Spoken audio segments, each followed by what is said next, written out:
November 2003. A simple coffee run in Manhattan. Matthew Perry steps outside expecting nothing more than a quiet walk home. But waiting on a nearby bench sat a young woman who would change his understanding of courage forever. "You saved my life," she whispered, tears streaming down her face. What followed was an 8-minute conversation that proved sometimes our darkest moments, when shared honestly, become lighthouses for others navigating similar storms. This is the story of Sarah Mitchell, the Columbia student who was seconds away from ending it all the night Matthew Perry confessed his addiction on live television. And this is what happened when she finally found him to say thank you. It was a crisp November afternoon in 2003 when Matthew Perry stepped out of a small coffee shop on the Upper West Side of Manhattan, completely unaware that he was about to encounter the most profound validation of his courage that he would ever receive. What happened in the next 8 minutes wouldn't just change his entire perspective on his public confession of addiction 13 months earlier. It would give him a reason to keep fighting when his darkest moments tried to convince him that his vulnerability had been a mistake. The autumn leaves were falling steadily along Broadway as Matthew wrapped his coat tighter against the November chill. It had been exactly 13 months since that devastating and transformative night on Late Night with David Letterman, when he had admitted his addiction to prescription painkillers in front of millions of viewers. 13 months since 30 seconds of silence had changed the trajectory of his life forever. 13 months since he had stripped away every layer of protection and stood naked under the harsh glare of studio lights, trusting that the world would respond with compassion rather than judgment.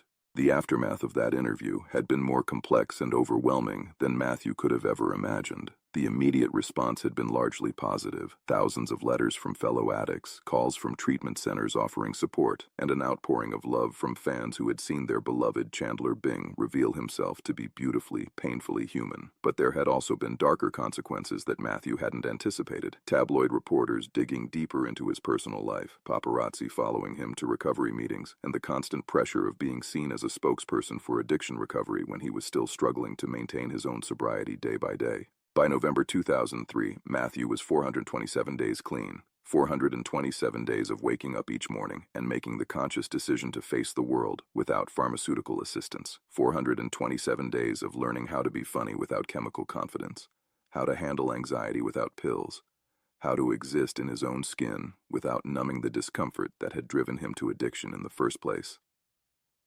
It was the longest period of sustained sobriety he had achieved since his addiction began 6 years earlier, but it was also the most challenging period of his adult life. The coffee shop he had just left was a small, unremarkable place called Café Grumpy, the kind of neighborhood establishment where regular customers were treated like family, and celebrities could often slip in and out without being bothered. Matthew had been coming here twice a week for the past 3 months, always ordering the same thing, a large black coffee and a blueberry muffin, and always sitting at the same corner table where he could watch the street through the large front window while reading newspapers or working on crossword puzzles that helped keep his mind focused and occupied. This particular Tuesday afternoon routine had become one of the small anchors that helped him maintain his sobriety. Structure was crucial in recovery, his therapist had explained repeatedly. Predictable routines, safe spaces, regular habits that provided comfort without chemical dependency. The coffee shop had become one of those safe spaces, a place where Matthew Perry, the recovering addict, could exist without the constant pressure of being Matthew Perry, the friend star. But as he stepped onto the sidewalk and began walking toward the subway station that would take him back to his apartment, Matthew noticed a young woman sitting on a bench about 20 feet away. She was probably in her early 20s, with long brown hair and wearing a Columbia University sweatshirt that suggested she was likely a student at the nearby campus. What caught Matthew's attention wasn't her appearance, but the way she was looking at him. Not with the typical starstruck expression of a Friends fan hoping for an autograph, but with something deeper and more intense, something that looked almost like recognition, but not the kind that comes from watching someone on television. The woman stood up slowly as Matthew approached, and he could see that her hands were shaking slightly. She was clutching something, a folded piece of paper, and her eyes were already filling with tears. Matthew's first instinct was to quicken his pace and avoid what was clearly going to be an emotional encounter. After 13 months of being publicly associated with addiction recovery, he had learned to recognize the signs of someone who was struggling with their own demons and hoping that a brief interaction with him might provide some kind of salvation or inspiration. But something about this young woman's expression stopped him from walking away. There was a desperation in her eyes, but also a kind of determination that suggested this wasn't a casual fan encounter. This was someone who had been waiting for this moment, someone who needed to say something specific and important. "Excuse me," she said, her voice barely above a whisper. Are you Matthew Perry? Matthew nodded, offering what he hoped was an encouraging smile. I am. How are you doing? The simple question seemed to unlock something in the young woman, and tears began streaming down her face. My name is Sarah, she said, her voice cracking with emotion. Sarah Mitchell. And I wanted to thank you because you saved my life. Matthew felt his stomach tighten. Over the past 13 months, he had heard variations of this statement dozens of times. People would approach him on the street, write him letters, or call into radio shows to explain how his confession on Letterman had inspired them to seek treatment, to be honest with their families about their own addictions, or to continue fighting when they felt like giving up. While he was always moved by these encounters, they also carried an enormous weight of responsibility that sometimes felt crushing. The idea that his personal struggles had become a source of hope for others was both humbling and terrifying. That's very kind of you to say, Matthew replied carefully, the response he had developed over months of similar encounters. But you saved your own life. I just shared my story. Sarah shook her head emphatically, wiping tears from her cheeks with the back of her hand. No, you don't understand. I was going to kill myself the night your interview aired. I had everything planned. I had the pills ready. I had written notes to my family. And then... She paused, taking a shaky breath. And then I saw you on television, and you looked so scared and so honest, and I realized I wasn't alone. Matthew felt as though the ground had shifted beneath his feet. In all of his encounters with people who had been affected by his confession, he had never heard anything quite this direct, quite this immediate. The idea that someone had been literally moments away from suicide and had been stopped by watching him admit his own struggles on late-night television was almost too overwhelming to process. Sarah, he said quietly, stepping closer to her, can we sit down for a minute? They walked back to the bench where Sarah had been waiting, and both sat down heavily. Sarah was still clutching the folded piece of paper, and her hands continued to shake as she tried to compose herself enough to continue speaking. I was a sophomore at Columbia, she continued, her voice gaining strength as she spoke. I had been struggling with depression and anxiety since high school, but it got so much worse when I came to college. I started taking Adderall to help me study, and then I was taking it just to get out of bed, and then I was taking other things to help me sleep, and then... She trailed off, but Matthew understood the progression intimately. You were caught in the cycle, he said gently. I know how that feels. Sarah nodded. But it wasn't just the drugs, it was the shame. It was feeling like I was the only person in the world who was falling apart while everyone else seemed to have their lives together. I felt like such a failure, like such a fraud. And I couldn't tell anyone because how do you explain that you're addicted to the pills that are supposed to help you function? Matthew reached out and touched Sarah's arm lightly. You explain it exactly like that. That's exactly how addiction works. It's not a moral failing or a character flaw. It's a disease that convinces you that you need the very thing that's destroying you. That's what you said on Letterman, Sarah replied, her eyes meeting his for the first time since they'd sat down. But more than what you said, it was how you said it. You looked so vulnerable and so scared, and I realized that if Matthew Perry, Chandler Bing, this person who seemed to have everything, if he could struggle with the same things I was struggling with, then maybe I wasn't fundamentally broken. Maybe there was hope. Sarah unfolded the piece of paper she had been holding and handed it to Matthew. It was a suicide note, written in careful handwriting on Columbia University letterhead. The date at the top was October 16, 2002, the day after his Letterman interview had aired. I never sent this, Sarah said quietly. Instead, I called the suicide prevention hotline, and then I called a treatment center, and then I called my parents and told them everything. It was the hardest thing I'd ever done, but watching you do something even harder on national television gave me the courage to try. Matthew read the letter slowly, his hands trembling as he processed the words. It was heartbreaking and beautifully written, a young woman's explanation to her family about why she felt she couldn't continue living, why the pain had become unbearable, why she had run out of options. But what struck him most was a line near the end. I know you'll want to blame yourselves, but please understand that this isn't about anything you did or didn't do. Some people just aren't strong enough to keep fighting. But you were strong enough, Matthew said, looking up at Sarah. You are strong enough. I am now, Sarah replied, and for the first time since the conversation began, she smiled. It's been 13 months since that night. I've been in therapy, I've been clean for 11 months, and I'm back in school. I'm not saying it's easy, but I'm alive, and I wanted you to know that your courage gave me courage. They sat in silence for several minutes, both processing the weight of what had been shared. Matthew had known intellectually that his confession on Letterman had reached millions of people and had likely influenced some of them to seek help for their own struggles. But sitting next to someone whose life had literally been saved by his moment of vulnerability was almost too much to comprehend. "Can I ask you something?" Matthew said finally. "What made you wait 13 months to tell me this? What made today the day?" Sarah's smile broadened. "Tomorrow is the anniversary of the night I almost died. For the past year, I've been thinking about how I wanted to mark that anniversary, and I realized I wanted to spend it thanking the person who gave me the gift of more tomorrows." Matthew felt tears beginning to form in his own eyes. The weight of responsibility he had been carrying for 13 months, the pressure of being seen as a spokesperson for recovery, the fear that his public vulnerability had been a mistake, suddenly felt different. Not lighter exactly, but more meaningful, more purposeful.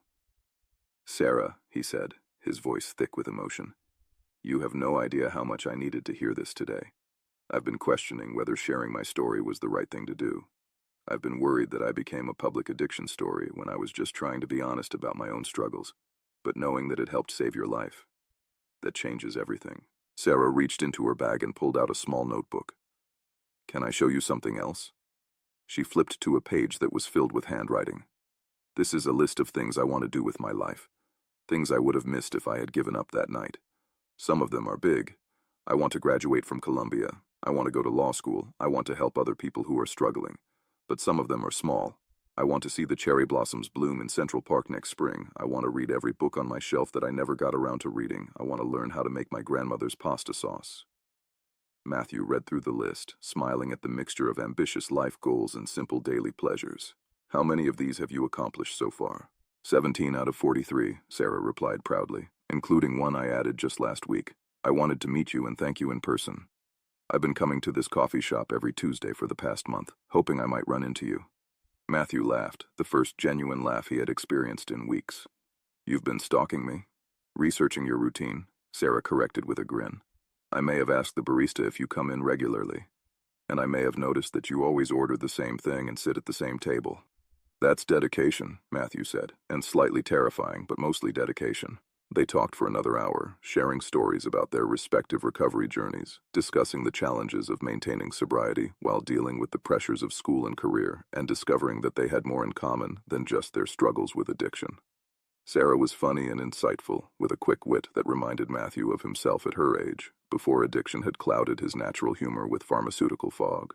As the afternoon light began to fade and the November air grew colder, Matthew realized that this conversation had been the most honest and meaningful interaction he had experienced since his confession on Letterman 13 months earlier. Sarah wasn't asking anything from him except the opportunity to express gratitude. She wasn't seeking advice or inspiration or validation. She was simply sharing her story with someone who would understand it completely. "I should probably let you get back to your day," Sarah said eventually, noticing that Matthew was beginning to shiver in the cold air. "But before I go, I wanted to give you something." She reached into her bag again and pulled out a small wrapped package. "I made this for you." Matthew unwrapped the package carefully and found a framed photograph of the sunrise over the Columbia campus. The image was beautiful, but what caught his attention was the inscription at the bottom. "For Matthew. Thank you for helping me see another sunrise. November 16th, 2003. With love and gratitude, Sarah." "I took this picture yesterday morning," Sarah explained. "I wanted you to have a visual reminder that your courage created more beauty in the world. Every sunrise I get to see is partly because of you."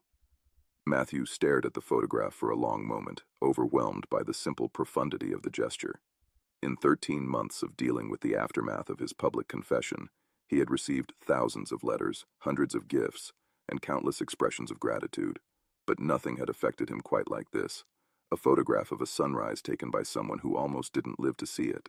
"Sarah," he said, his voice barely controlled, "this is the most beautiful gift anyone has ever given me.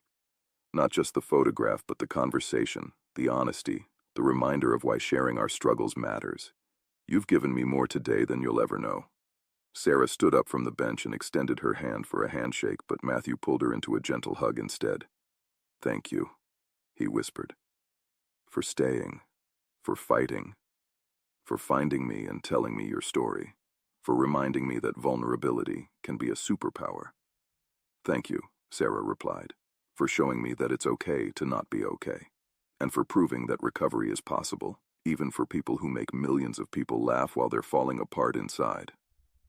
As they prepared to part ways, Sarah handed Matthew one more piece of paper, this one with her contact information written in the same careful handwriting as her unsent suicide note. "I don't expect you to stay in touch," she said. "I know you must have hundreds of people who want to share their recovery stories with you, but if you ever need a reminder that what you did mattered, that your courage saved lives, you can call me. I'll tell you about the law school classes I'm taking, or the cherry blossoms I saw, or the new items I've crossed off my list of things to do with my life."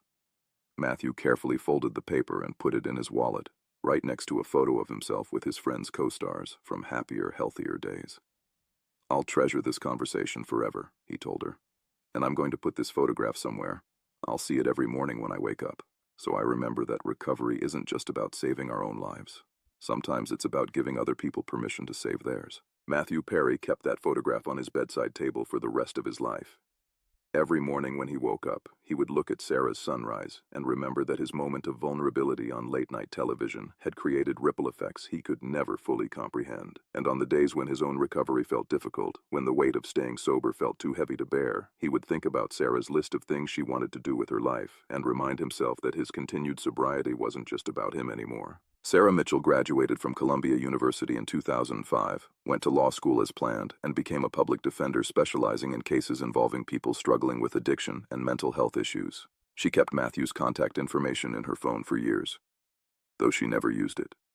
But every October 16th, on the anniversary of the night she almost died and chose to live instead, she would send a text message to a number she wasn't even sure was still active. "Still here, still grateful. Another sunrise." Matthew always responded with the same message. "So proud of you. Keep fighting." The last text Sarah received from that number was dated October 16th, 2022. "Sarah, thinking of you today and every day. Your courage 13 months ago gave me strength for 20 years. Thank you for staying. Thank you for fighting. Thank you for the most meaningful conversation of my life. Love, Matthew." 6 months later, Matthew Perry died peacefully in his home. Among his belongings, investigators found Sarah's framed photograph of the Columbia sunrise, still sitting on his bedside table where it had been for nearly 20 years. And in his phone, they found 21 years' worth of text messages from Sarah, each one a reminder that his decision to be vulnerable on national television had saved at least one life, and probably many more. The real legacy of Matthew Perry isn't just the laughter he brought to millions of Friends fans, or even his brave confession about addiction on late-night television. It's the lives that continued because of his courage to be broken in public. It's the sunrises that people got to see because someone famous showed them it was okay to ask for help. It's the reminder that our darkest moments, when shared honestly, can become lighthouses for others navigating similar storms.